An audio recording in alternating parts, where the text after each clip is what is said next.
Good morning, good afternoon, good evening, depending on which part of the world you live. Welcome to the Read from Your Soul podcast, Thoughtful Thursdays at noon with Dr. Aya. Today, we want to talk about the benefits of resilience for the individual as well as the organization. And I also want to touch on how my coaching approach is unique. And we'll also share a story of transformation that's related to business success and emotional wellness. But before I do that, I want to introduce myself. My name is Dr. Aya Carey. I'm just a young lady, an adventurer, a wayfarer, crossing continents and cultures only to discover the truth that unites us all, our inner universe. My story is one of intense transitions. I was born in Pittsburgh, Pennsylvania, and spent the first half of my childhood in Tripoli, North Africa, and the second half in Dublin, Ireland. And you don't have to be a cross-cultural specialist to imagine that's like living between worlds. I'm a certified leadership coach, credentialed by the International. I'm an emotional resilience coach and mentor and organizational leadership consultant. My goal is to transform the conception of leadership into one of inner peace, wisdom, and creation-based thinking. I empower leaders to lead from the source of conscious awareness via coaching and mentoring. I help ambitious change leaders to beat burnout, enhance performance, increase their productivity, and master the art of work-life balance, and excel in everything they do. So why is resilience important? We live in this frenzied, rapidly changing world with everybody's running around. Sometimes it feels like you're in the rat race or you're running in the hamster wheel. It's just nonstop. You're being bombarded with information from every direction. You're being pulled in different directions, and some connect with yourself and have that time to just slow down and reflect and listen to how you're being guided by wisdom. So in this post-COVID era, there are so many challenges. Health issue problem, people with health problems. Some people have lost their loved ones. People working at home and living at work. Childcare isn't as available as it used to be. Inflation. There's always something looming around the corner, and people can be anxious. Leaders and employees sometimes are emotionally unavailable to the teams and their families. And therefore, organizations need to reevaluate the approach to emotional and mental wellness, because it does affect the organizational long-term survival. I did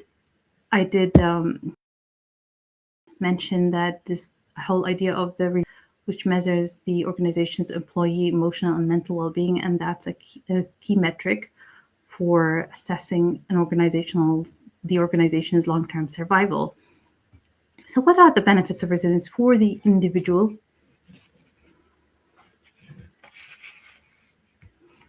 As you may think, first, it will help you to recover from difficult situations. And that's the definition that's used by the American Psychological Association, is that resilience is about being able to adapt well in the face of adversity and threats and trauma. Being able to achieve success and perform well under pressure, which is a key leadership quality. Also being able to adapt to rapid change, to uncertainty, but not only adapt, but also develop in the face of serious threats. Maintain a balanced, healthy lifestyle. It's very important, because if employees are not feeling well and you have more sick leave, there's this whole idea of absenteeism and presenteeism, or quiet quitting, where people show up to their work, but they're just not emotionally available. Their body is there, they're not engaged, not performing at their best. And basically lack of employee engagement. And that's part of it, is that they have this lack of healthy lifestyle, lack of emotion and mental well-being, because when you're in a good state, you perform at your best. But if you're not feeling well, or if things are not going, or it feels like things are falling apart, then you're not going to be showing up at work or at home. And it helps you deal with emotional turmoil from calm and clarity. So if you're resilient, if your resilience quotient is high, then you can handle any pressures, any problems, any emotional challenges, because that's just part and parcel of life. They'll keep coming at you, right? But it's like, are you going to be able to handle them from a place of calm and clarity? And which will help you see the way out. It'll help you in decision making. It will help you find the way out, move forward, and recover. However, if you are stuck and you're unable to deal with these issues, then they can cloud your judgment, and you can make life worse for yourself, make wrong decisions for the organization, wrong decisions for your family, and that can affect the quality of your life and the quality of your relationships too. So how does resilience affect organizational success? Organizational resilience benefits. First thing, they boost the bottom line. It boosts bottom line and helps organizations gain a competitive advantage. Because at the end of the day, an organization is a business, right? And if you don't have profits, then you don't have a business. So key benefit of organizational resilience is increasing bottom line and gaining a competitive advantage in the marketplace, decreasing absenteeism, employee absenteeism, and the cost of ill health, whether short-term or long-term, promote psychological well-being at work. Organizations adhere to the health and safety standards. And in turn, it will enhance employee performance, which will increase productivity in the organization. It will ensure work-life harmony. Again, same thing. That's a benefit, the personal level and organizational level. Having that work-life lifestyle is very important. Otherwise, it's not sustainable, whether for the organization and the individual, if everything is falling apart. Reduces sick leave, engages the employees, and increase employee morale. So it helps that increase motivation. So it's more of an internal motivation as just waiting for the promotion or waiting for that whatever raise. When it's internal, you get more personal satisfaction, and life is more pleasant. It's you have a happier life. Reduces employee turnover and increases it, because turnover, as we've seen before in these episodes, that it's very expensive. The cost of replacing an employee, especially top talent, goes anything from tens of thousands of dollars to 2.5 times the employee's annual salary. So by having the resilience, you want to mitigate the effect of high turnover. It's part of the natural cycle, but if it's high, it's very costly for the organization, and it can create a leak in the organization. Resilience allows employees to communicate effectively and influence effectively. It comes from a place of mindfulness. Also, it enhances relationship building. So if everybody's in a good space, it's easier to connect and understand. They're all based on their interactions are based or coming from a place of understanding and compassion, and that helps team cohesion, and it helps in terms of having devotion towards the shared vision and coming together to work as a team. It mitigates resilience. Organizational resilience mitigates presenteeism and burnout. My purpose, is disseminate a model of wise leadership, address the key leadership behavior skill sets and competencies, but also dives deep into what it means to be a transformational leader, because mindful leadership is not just about the doing, it's about composure and presence. I think they call it gravitas. I read an article in Forbes, and they're talking about gravitas, which is composure and presence, influence and impact. And that's an important leadership skill to develop and maintain. So how's my approach to coaching different? First, it's a holistic approach. It recognizes and acknowledges that we're not two separate individuals at work and at home. And as much as organizations would love to have employees leave their problems at the door, it doesn't really happen. In real life, they just bring them with them to work, and that can affect their performance and their productivity and their well-being and their team interactions, right? If you're not in a good space, more likely to have conflict, less likely to have engagement. So understanding that we are one, we're just personal and professional cannot be separated. It will help maximize personal and professional development. Also help you bring your passions and interests into your life rather than trying to separate, because it doesn't work well when you separate. The second point that makes my approach unique in coaching is the inside out approach. So there are many approaches out there and techniques towards developing emotional resilience and leadership development, and they're based trying to almost earn resilience or gain it from the outside in. So you have these meditation-based interventions, you have chantings and affirmations and cognitive behavior. And while beneficial, they fall short of recognizing our inbuilt emotional and psychological immune system. So they do help, but more like band-aid solutions. It can only help so much because they're addressing the symptoms. Whereas with this understanding that I use for well-being and leadership development, it focuses on realizing that everything you need is within you. So this innate well-being, you just have to awaken that innate well-being by understanding how your mind works or how your human experience is created. Now, the third point that makes my coaching approach unique is that it's based on the assumption that human beings are whole, resourceful, and creative. There are 450 psychological theories out there, and they're all based on the assumption that we're broken and we need fixing. So you have to work really hard to get your emotional. In reality, you're born whole. You always have been, always will be. And it's just that you can't see it sometimes. And my job is to help you see it. And once you see it, you cannot unsee it. So it really changes. It's a mindset shift that changes your relationship with your thinking. The whole idea of flat earth versus round earth. When they thought it was flat earth, there was a lot of superstitions and worries and practices that they had to do. Whereas once you realize, oh, the earth is round, we're not going to fall off the edge of the earth. And therefore all that redundant, unnecessary thinking just falls away. All that needless suffering falls away. Look at this in practice. So I'm going to share a story where emotional wellness helped the success of the business, helped increase the business bottom line based on happiness, training, and coaching. Oh, thank you.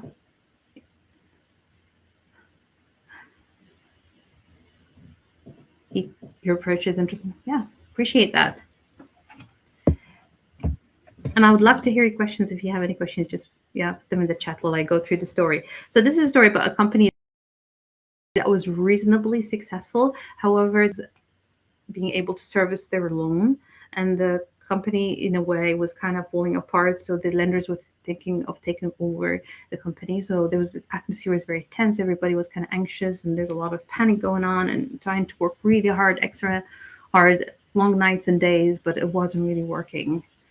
So basically, it just felt like everything was falling apart. And then the owner of the company calls the CEO and tells him that he has arranged a weekend retreat, an emotional wellness or weekend retreat for the employees and their spouses. And the CEO thought,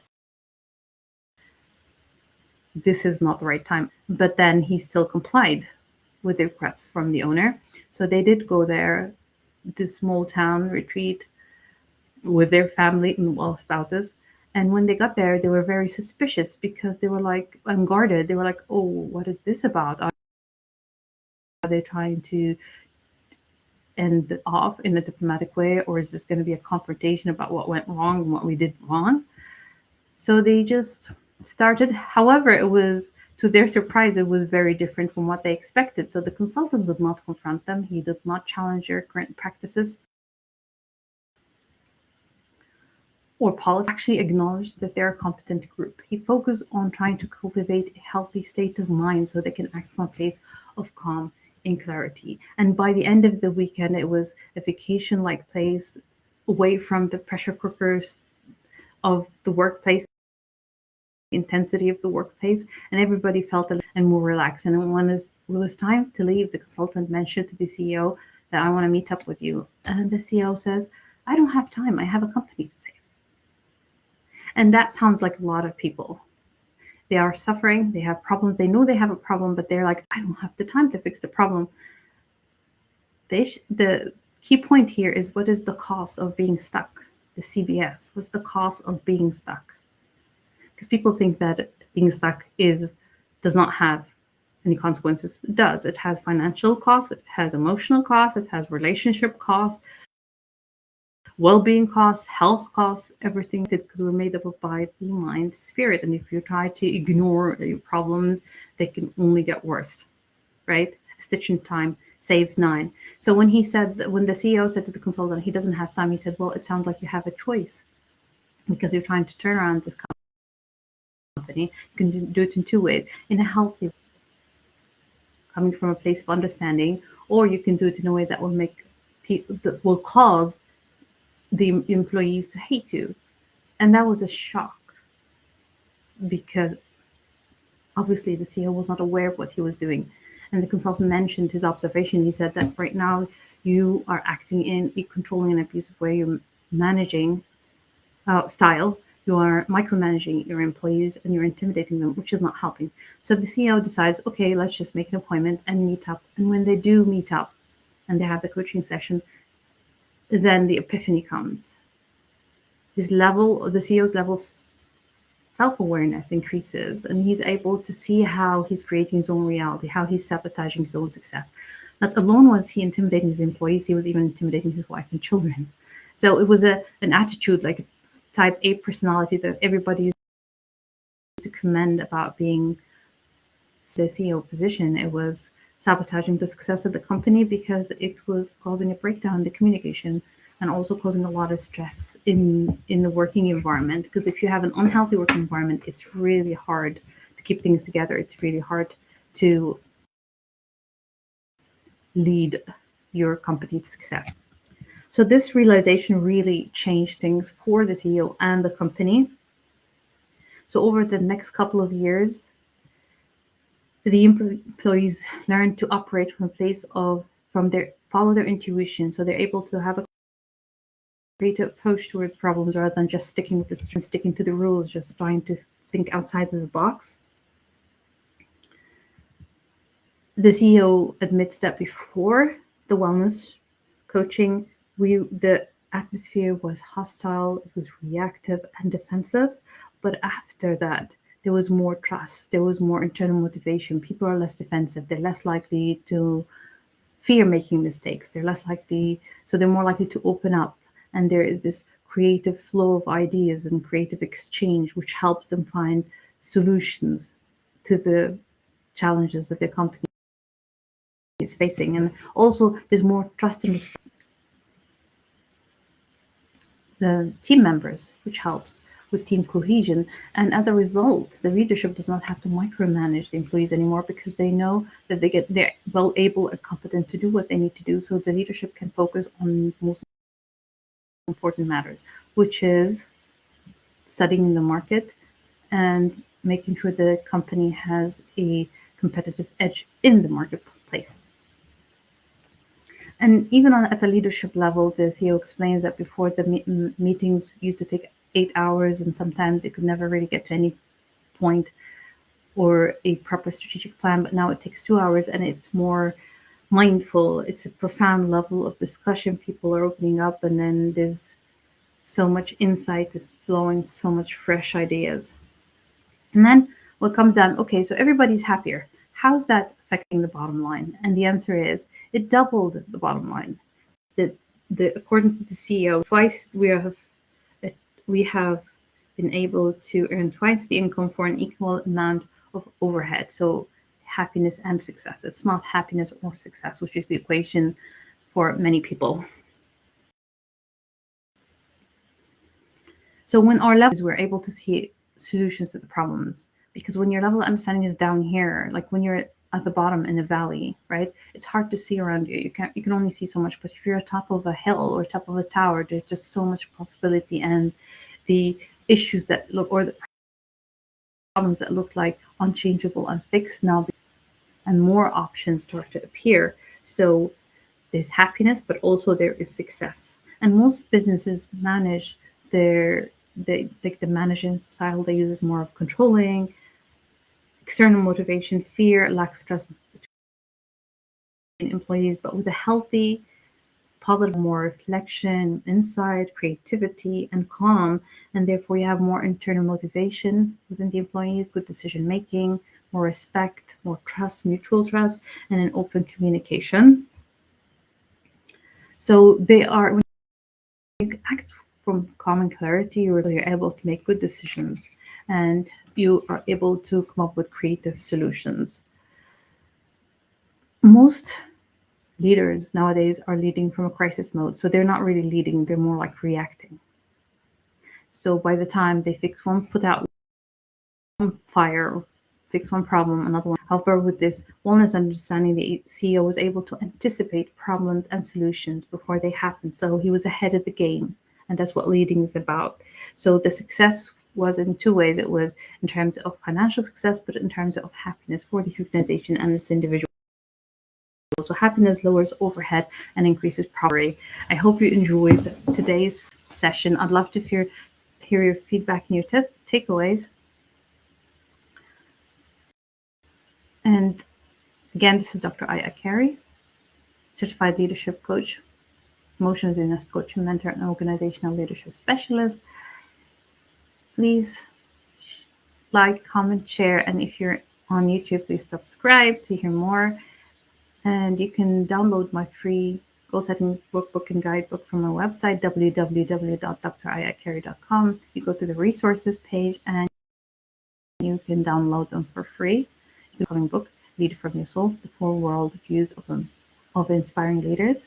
And you can also go to the contacts page and book a 30-minute call, free call with me. So we can connect and see how I might be able to help you all day.